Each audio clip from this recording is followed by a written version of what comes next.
kuko buri Amerika n'Uburusiya uriya mugambi bawuhuriyeho barababuziranyeho nkuko ureba Amerika yateye muri Libya buri Amerika yari ibiri mu biro bavuga ngo ni OTAN abanyaburayi bakarasa Gaddafi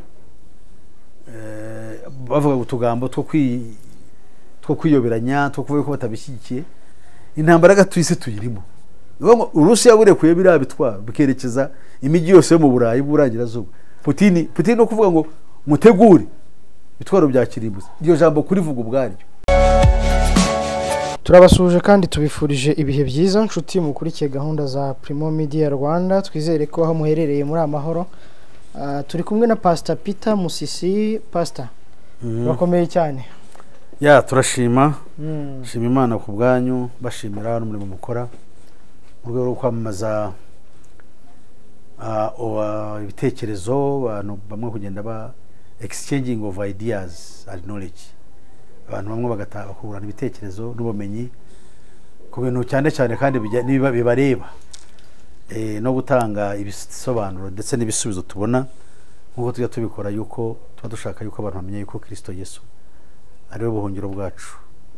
Ndabashimiye rero nkaba mboneho n'umwanya wo gusuhuza abantu bose bavuga ikinyarwanda bo mu Rwanda, ku biyaga bigari, abari hirya no hino ku isi, n'abandi dusangiye ururimi cyangwa bafatanye bavuga indimi zitagisano n'ikinyarwanda.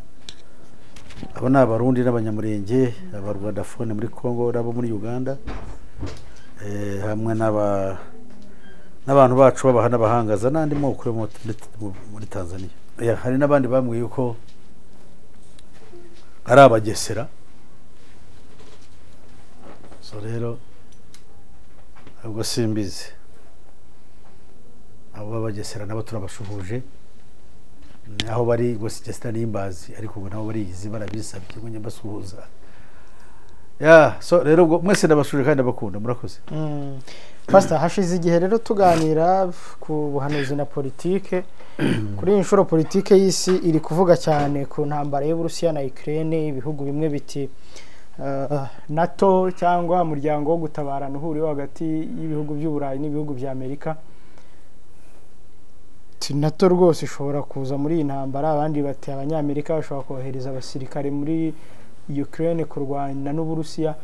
Makuru yifiteho kugeza ubameza ate, ari guhurira he n'ubuhanuzi nk'ibisanzwe? Ubuhanuzi nuko Yesu yavuze yuko intambara hazaba impuha nyinshi z'intambara n'intambara ubwazo, ubwami buzatera ubundi, kandi ibyo turabifite kandi ibyo bibaho. Ubwami buzatera ubundi, ishyanga rizatera irindi shyanga, ndetse ibishyitsi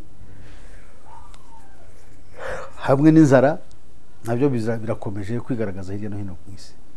So rero ndibwira yuko ntabwo byoroshye, ni ikibazo gikomeye cyane. Rero mu buhanuzi Bibiliya byerekana, ahubwo nanone ubu dukoresheje no ubwenge cyangwa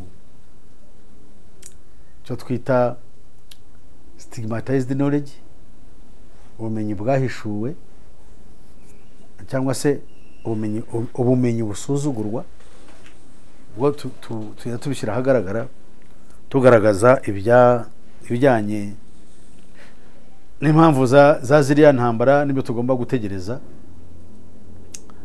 Ko ibyo tugomba gutegereza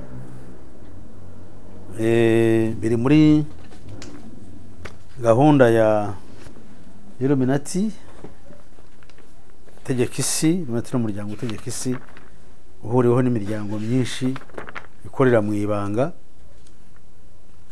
Hanyuma rero mu ntego za 21 katurebe gusa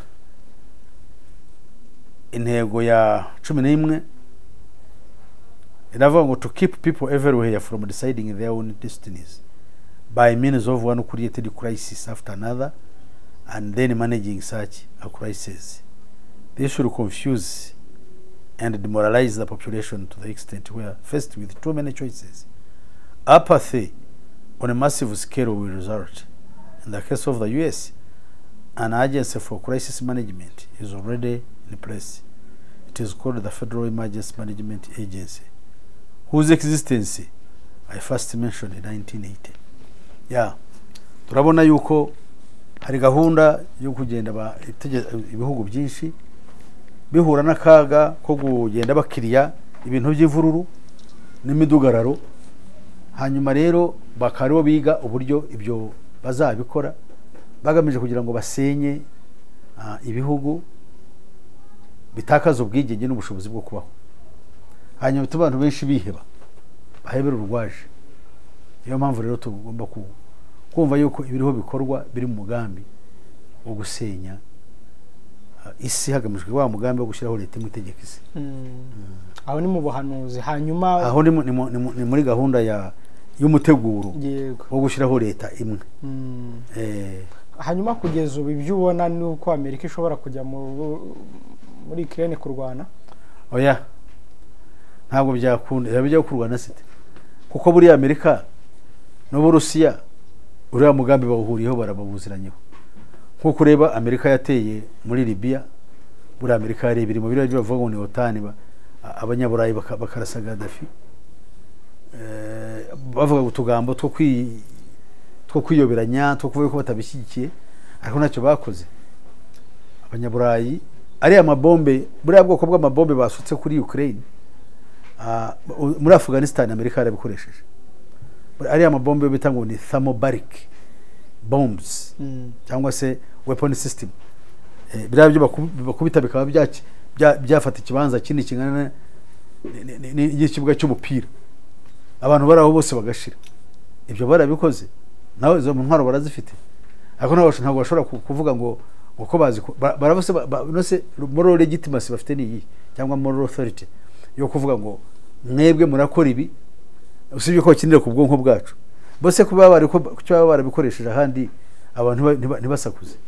Ariko twebwe ubu ngubu turi teza amatwi Western media, tangaza amakuru ryabo ryo risakuza ntuza meza atya, none hagiye kumera atya. No, it's not true. Those guys are not. Nta mpamvu yo kujya mbere kujya gutera hari ngarwana n'Uburusiya for what? Umunsi barwanye ntukuvuga ngo isirashira, none se abahutse undi. Yewe umuntu ushobora kwishima akishima yuko mu Amerika katuvuge biramutse binabaye da binyuranye ngewe n'ibyo mvuga, biramutse binyuranye ngewe n'ibyo mvuga, katuvuge ngo birabaye, ninde wabyungukiramo? Not you, not me. Navuga ngo ntibabyungukiramo.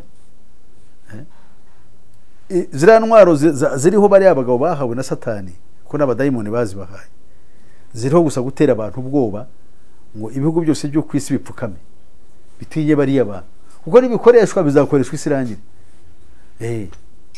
None se pastor, hari ibimenyetso ufite bigaragaza ko Uburusiya buziranye na Amerika kubiri kubera muri Ukraine? Yewe bikora mu bushakashatsi. Ni iki cyashobora kwereka umuntu udashakashaka nkawe ko uwo mugambo hari koko wo kuba Uburusiya buziranye na Amerika kubiri kubera muri Ukraine?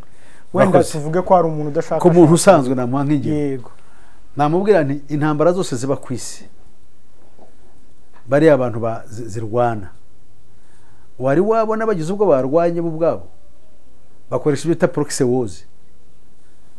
No mu gihe muri Angola, tuvuge muri Afrika nko muri Angola barwanaga muri buriya buryo, bamwe bashyikiye Savimbi abandi bamurwanya, bikaba ibintu gusa byo barwana. Icyo babaga bagamije so gutsinda nabo ubwabo, no kugira ngo abantu bashire. Iriya gahunda yabo yo kwica abantu ikomeze. Ni nkuko barwana muri Syria, kuki bemeye Gaddafi yuko avaho byagera kuri Syria bakabihagarika. Kuri Assad byahagaze kubera iki? Nuko Abarusiya baje bakabyivangamo. Ariko se babyivanzemo baje gukora iki? Babyivanze bavuga ngo baje kurwanya inyeshyamba zarwanyaga Assad, uko bari bazambitse icyasha ngo n'abateroriste, kandi izo nyeshyamba zashyikiwe n'Abanyamerika. Bo baje kurwanya ISIS. Ese Amerika se yaraniwe kurasa ISIS? The answer is no. Aho bari abaraje kugira ngo ya ntambara ye kurangira, baba biziranyeho ya ntambara ye kurangira rubure gice, keretse bagiye kurwana batyo, kereka n'abashaka ko na Ukraine ariko bayikoresha. Ariko Ukraine aho bitandukaniye ntabwo ari imitwe bavuga ngo ni imitwe runaka y'inyeshyamba wenda bashyigikira. Ukijya amezi zabo sekara babwo no batangiye guhangana, kandi ibintu byakunda uko bihanganye isi yashira. Icyo gihe nababwira abantu bareke gutekereza ngo ni ibintu byoroshye ngo Amerika ngo igiye kuzirwana, izatsinde se. Niba yashoboye kurwana intambara muri za Vietnam, muri za hehe zikarangira, buriya bambwira impamvu abatalibani bagarutse. Buriya bari abatalibani se bagarutse kubera iki? Se Amerika siko yabaretse ngo bagaruke. Igihe se barwanyirije kuki tabatsinze. Ese buriya tubare yuko Amerika yatsinzwe. Umuswa yavuga ngo Amerika yaratsinzwe. Ntabwo Amerika yatsinzwe. Ahubwo bariya ni terrorist organizations bagomba gushyigikira. Dore intego yabo ya 20 ikivuga. Twe tuvuga ibintu tuba tuzi. Nuko umuntu avuze ngo Amerika yatsinzwe n'abatalibani yababeshye. Those guys have the capacity to destroy everything. Eba. Intego yabo ya 20 avuga ngo to organize a worldwide terrorist apparatus. To organize a worldwide terrorist apparatus. So, apparatus, the terrorist apparatus include the ICC, Taliban, Taliban, they are part of the group. Boko Haram, Al-Shabaab, Al-Shabaab, Al-Nusra, those organizations. Nabari barwana muri Syria.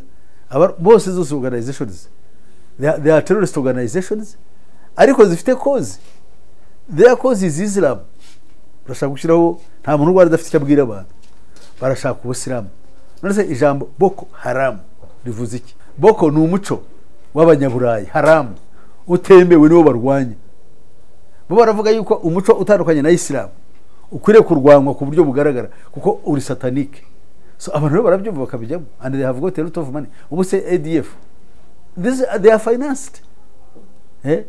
Ariko bariya nibo bajya kuri media, nibo bavuga ibi, nibo baza gutabara. Buriya kankwereke bagiye kurwanya ubutwa Joseph Kony, bajya muri Central African Republic, bifite n'ingabo za Uganda. Twavuga ko Kony yabuze. Joseph Kony yaba yarabuze se? Yaba yarabaraniye se? N'umuhanga cyane ku buryo yananirwa? No. If those guys bashatse kukwica bakwica. Ngo Savimbi bajya kumwica, baramuturesiza aho yarari. Igihe cyari kigeze. Uko yari yapfubiranye nabo ntukumbaze. Ariko baramushakiza aho ari ba. And they shot him. Ntago shobora kunanirwa. Ntekereza ko na Gaddafi ngo bari bamubuza ariko baramuroketinga. Gaddafi baramuroketiza aho yari yihishe. Batungira inyeshyamba no babohereje aho ari. Kandi yari afite n'intwaro, yari yahuzuye mu butayu, afite n'intwaro ze n'igisirikare. Ariko ukuntu babigenje ni ibintu biteye. Naho nguse ngo Kony yarabuze. Bari abantu nuvuga ngo Kony abacitse akabura, nanjye nabihishe. Kandi sinabisha nge nirwa na Kristo. Naho ntabwo nabonda buri shase arabisha hehe. Niyo bavuga tubwira abantu bigishoboka. Yo duhungire mu munyembaraga uzahagarika ibi bintu.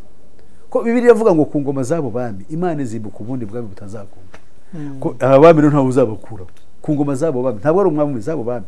Abarusiya n'abami Abafaransa baki Abanyamerika, ubwo nubwo buhanuzi butubwira. Rero umuntu kwihanukira akavuga ngo bari abantu ngo Amerika ngo igiye gutera. How? Amerika gutwara abasirikare kabavana muri Amerika kujya kubatwara hariya hafi n'Uburusiya.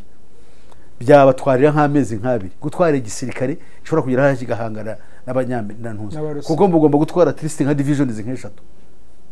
Divisions z'abasirikare barimo 10,000. Zigomba kuba ari nk'iyo kandi zigahagara uko zakwakirwa no mu Burayi, zahagarara mu Burayi niho zajya, ariko gomba kuba zateguwe. Wenda nka division imwe nibura ikabe hageze igatangira urugamba abasirikare 10,000. Pastor, none kubona ibihugu biri muri NATO birimo biraha Ukraine support y'intwaro wikomeza irwane birarangira biriya bishobora kuba n'ibinyuma. Ibintu byose amakuru wowe ufite yose nzaho yakura. CNN, Reuters, BBC, no, those are the mouthpiece of the system. Habo no kurangaza abantu cyane kumvikanisha kubira ibihugu rubanda rutuye. Be kumva yuko bateranya abandi bantu. Uko abantu bose barakaye. Baravuga ngo murakora iki? Uko abantu n'abaturage. Nuriya president uriya barabona umunyarwenya. Ndagaye kuko n'umunyarwenya hizo comedian. Ntazi byari muri yobora Zelensky ni umunyarwenya. Umuntu hagarara akavuga ngo arasaba yuko NATO ngo ikora nk'ibyo yakoze muri Libya ngo ikavuga icyo bita no fly zone hejuru ya Ukraine. Uzi icyo bivuze? Iyo uvuze ngo no fly zone biravuga ngo n'indege za gisirikare z'Uburusiya ntabwo ziba zemewe ngo zibombaride. Nuvuga ziramutse zizabuse kubombarida, nuvuga ngo ziba zigomba kuba intercepted baziraswa na misile yande ya NATO. Ubwo saba batabateranyije ngo barwane. None se byakunda? Noneho we mu mutwe ko ari comedian azi ko ibyo bintu bikunda. Ntabwo azi ibintu ko bidashoboka. Ntabwo bikunda. Ntazi yuko we ari igikoresho kire. Abantu benshi ntabwo bari informed. Niyo mpamvu twigisha ubumenyi bwitwa stigmatized knowledge. Abantu bamenye neza aho kuri kuri. Abanyaburayi bari bose bureba nabaswa benshi ntabwo bazi ibintu biva niyo bijya. They are not informed. So buswa bundi. So ko badafite mu bwonko but they are not informed. Nta information bahabwa. Kandi bagerageza kubereka ngo ibyo bumva binyuranye na official narration. Binyuranye n'ibyo babwirwa n'itangazamakuru ryemewe n'abayobozi babo. Babyita ngo ni conspiracy theories. Kinyarwanda conspiracy theory nko kuvuga ni inkuru z'impimbano. Conspiracy theory ni inkuru cyangwa ni ibihuha. Ariko I would like to suggest to inform you ngo birayo ntabwo byashoboka. Nongere mvuge ngo umuntu wishimira ngo biramutse binabaye tuvuge ngo bagiye kurwana. Wakwishimira ko abanyamerika n'abarusiya bagiye kurwana. Ubwo bwe ntabwo babukora. Ni nkuko avuga ngo twe turi ibyatsi biri ahanga tukinvitinga amapfizi ngo aza turwanire hejuru. Amapfizi naturwanira hejuru bagenda biteze. The grass will suffer. Betwebwe. Isi yose yakongoka umuyonga n'ubukungu bukabura abantu bwo batagira bakaryana. Which means ko bidashoboka ko Uburusiya na Amerika byarwana. Muri kije jewe ubumenyi mfite ntabwo bishoboka kuko iriya gahunda bayihuriyeho kubera shebuja wabo. Bariya ntabwo bigenga. Cyo cyamanje gusobanura. The other guy uriya perezida wa Amerika Biden. Joe Biden is a puppet. Hanyuma Putin is a ruthless puppet. Uriya ni umutinganyi. Uriya ni wenishyano. Aracyafite ibitekerezo bya kera yabwiye bariya aba Ukraine ngo arashaka kubakiza abanazi. Ngo kuki mushaka kujya mu banazi? Kuko buriya bafite imigabane bagiye bakoraho y'abanyaburayi. Buriya abanyaburayi nabo si bamwe. Bariya bo ku ruhande rw'Uburusiya cyane cyane no burasirazuba bw'Uburayi n'Uburusiya ni abaslav bari mu cyo bita Slavic culture. Abo mu Burayi bwo hagati cyane cyane bayobowe n'Ubudage, abo ngabo tubita Teutonic culture. Ubwongereza n'ibindi bihugu biri hanze, abanyaburayi cyangwa abazungu bari hanze mu yindi migabane, bariya bari byo bita Anglo-Saxon. So those buri bantu baba barwana bashaka kugira gute? Bafite na gahunda bateguye yuko bagomba kurwana kugira ngo abadage ngo batazamira iki? Batazamira Anglo-Saxon. Abadage Anglo-Saxon na bari abongereza n'abarabandi yego. Ubu rero ibyo nabyo ubwabyo biraba affect kabazanira ibibazo. Ibyo bintu barabipfa. Nk'ubu Putin yaravuga yuko bari aba Teutonic culture na civilization y'Abadage ari nazism, ni philosophy y'abanazi. We yaravuga yuko ashaka yuko abanazi bongera kugira gute ngo kwigarurira kiriya gihugu. Yavuze abanazi kivuga iki? Ababibutsa Hitler ibyo yabakoreye mu ntambara ya kabiri y'isi yose. Birane ni game ikomeye cyane. Ko abo rero abantu bakahita babyumva akararinga support y'abantu be. Ko bumva yuko bari abantu gahunda bafite burana ibitangaza makuru by'iwabo. Nabyo abarusiya birababwira ibintu byinshi. Kubemeza yuko intambara barwana niyo kurengera integrity yabo. Yuko bagiye kumirwa nabo kandi kuko babire bukareba ari byo. Niba se bari bagenda bigarura ibihugu by'abaslavi, abaslavu benshi tuvuge nk'igihugu nka Poland, they are Slavics. Igihugu nka Estonia bono buhugu b'abaslavi, usibye gusa Hungary, Bulgaria, by the way even Czechoslovakia nabo bari muri Slavic, bamaze kujya muri NATO. We arabera akabereka ati dore abantu bacu barimo baradusiga. kandi bagiye mu buryo tutazi bigaruriwe n'abanazi.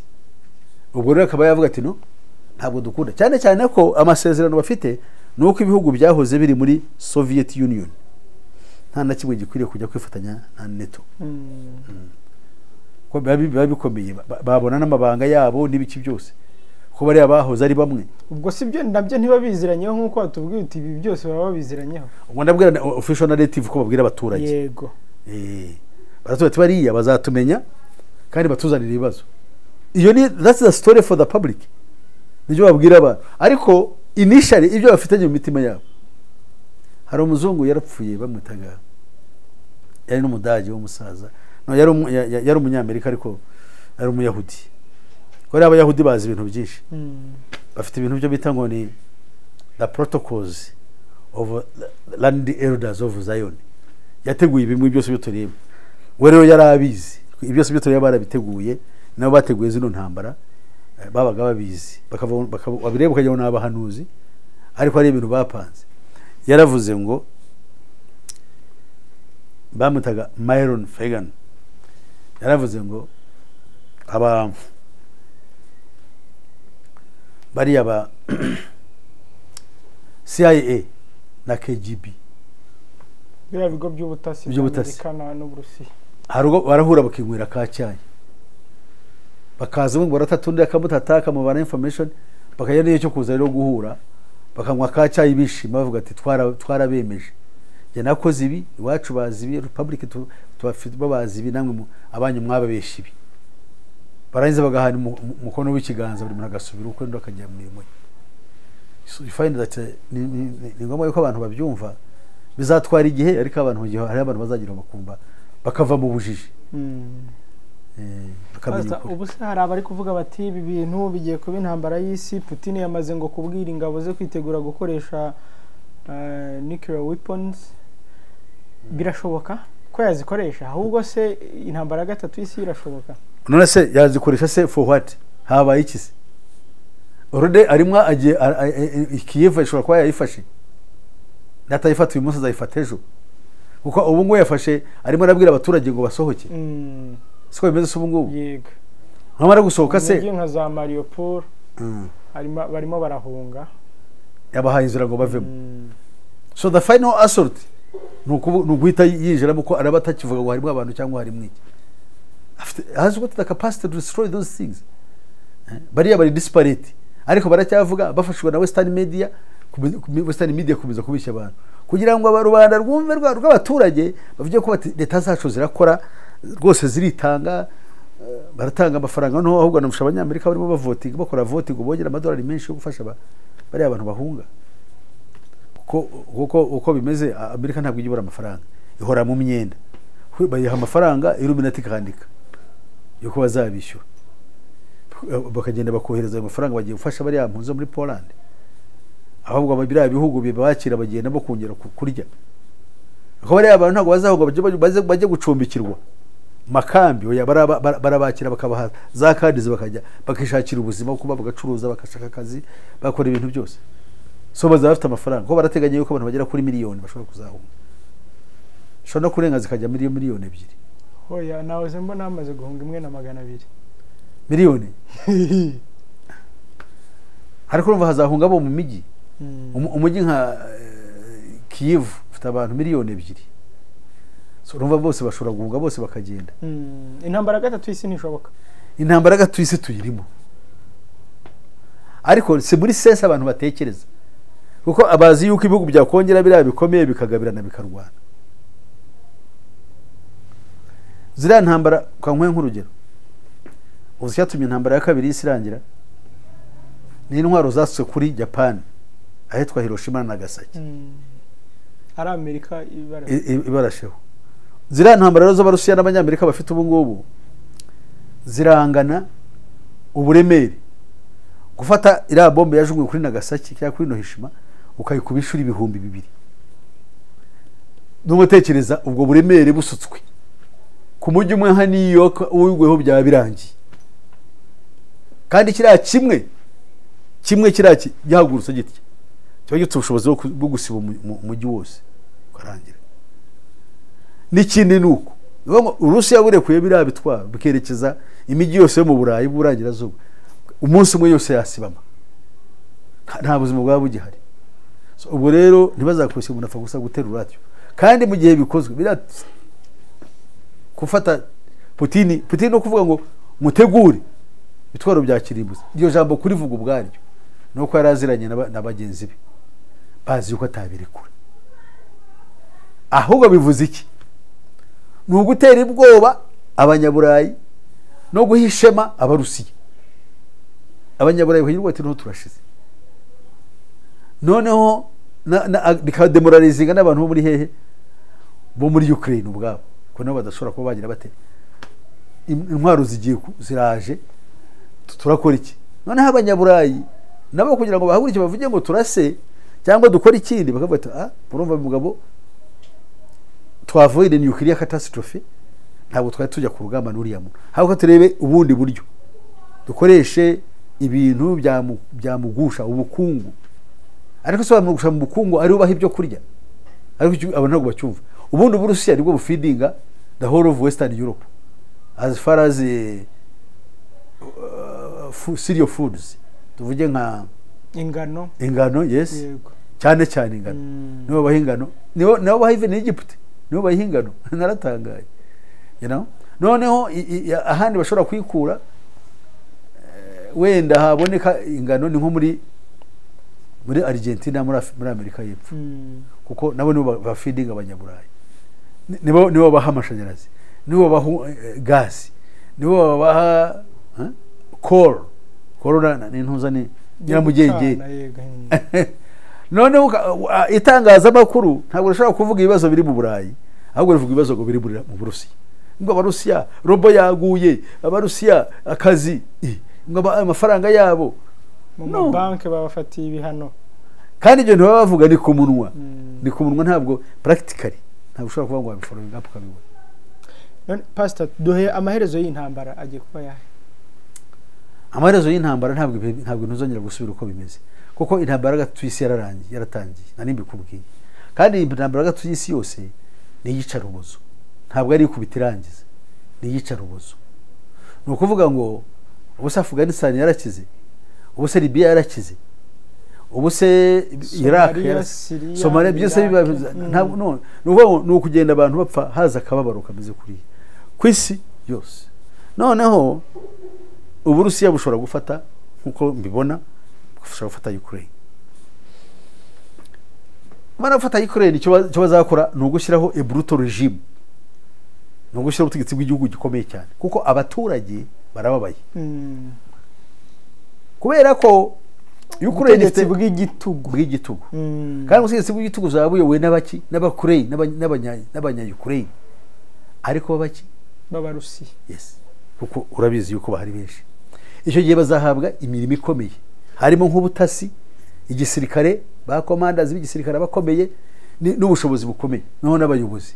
Noneho babandi basigaye bamwe bazembera guhakwa kugira ngo bashake amahoro, bajya mu business bongere bature, abandi b'inkwakuzi bajya mu bintu by'ishyamba.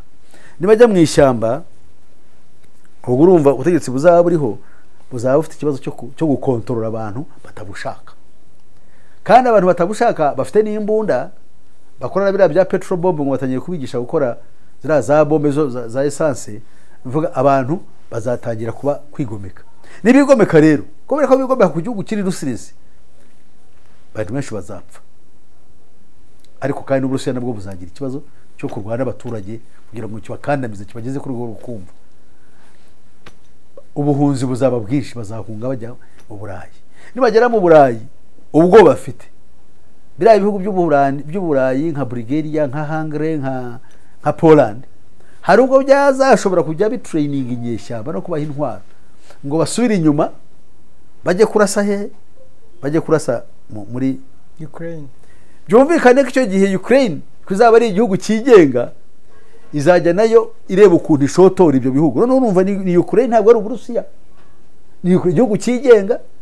None iyo Ukraine igirite ije yohereza nabyo abatasi n'abateroriste bakore ibikorwa by'urugomo muri ibyo bihugu bikikije Poland, kuko bazavuga Ukraine, kuko bazavuga ati we Ukraine mwebwe mu bihugu mudukikije muri mwe harimo abanzi ubwo rero uwo mwuka niwe ushobora gutangira kubaho komeza ukwirakwire noneho bya byo twavugaga biri mu nomero ya 9 y'abano bantu yo guteza intambara mu bihugu byitwa ni ibihugu byateye imbere ariko intambara ziri limited z'igihe gito kugira ngo abantu benshi bashire bishobore kugerwaho niko nicyo nibwira kandi kizaba kibabaje cyane. Iyi ntambara se urayiha nk'igihe kingana iki? Iyi ngiyi y'amasasu gusa? Iya masasu gusa ya Putin no kurasa abantu gusa kugira bafata igihugu ibyumweru biba bitize n'ibyumweru bibiri ariko sivuga ngo ndahanura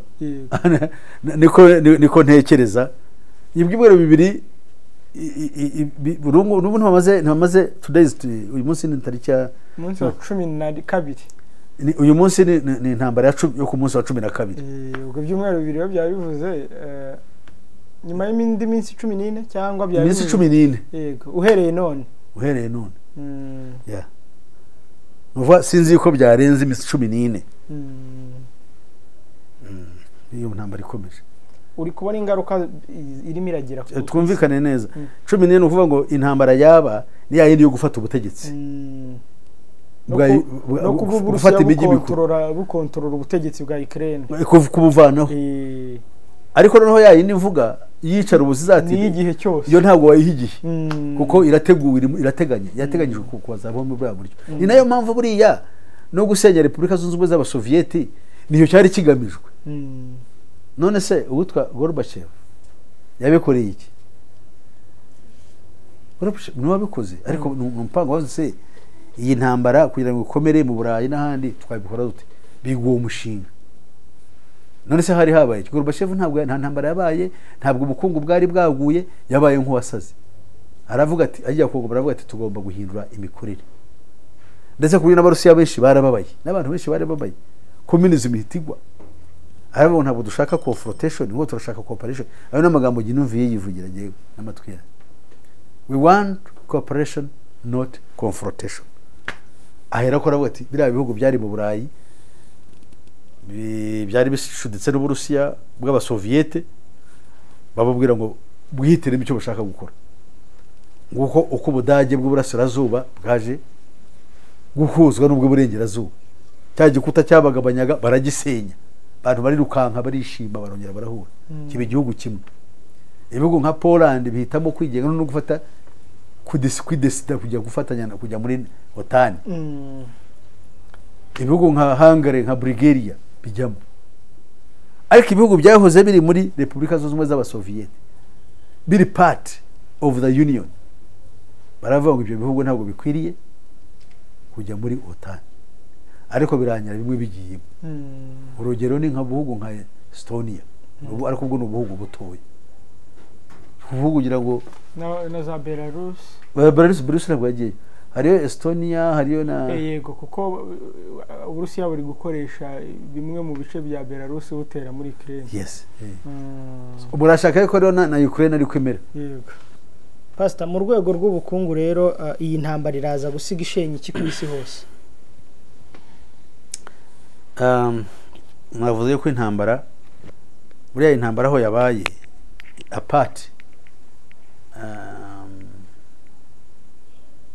from the death of lives loss of lives usibye abantu gupfa ikindi cya kabiri kibaho nuko kugwa hasi k'ubukungu ibihugu byinshi rero ku isi hose ubukungu buraza kujegera kuko nk'ibihugu byajyaga biduha imfashanyo byo mu Burayi nabyo biraza kuba byitaye ku bibazo bafite birangare kandi bikwereke ko nta mpamvu yo kugufasha ko bifite ibibazo noneho natwe ubwacu tuba dafite amikoro bishi ibintu byo twagurishagayo igihe kigiye kugira byo twari tubigurishayo ubukerarugendo ubundi abaza mu rugendo abakerarugendo benshi tubakura hehe mu Burayi kubera gukena n'ibibazo bindi bafite ibyo kuza gutembera n'ahangaha bizahagarara the industry is going to die yacu yitwa une industry ya ibintu by'ubukerarugendo bizaba bidafite uko bitera imbere no kuvuga ngo ikizajya gishoboka na amafaranga gusa y'inguzanyo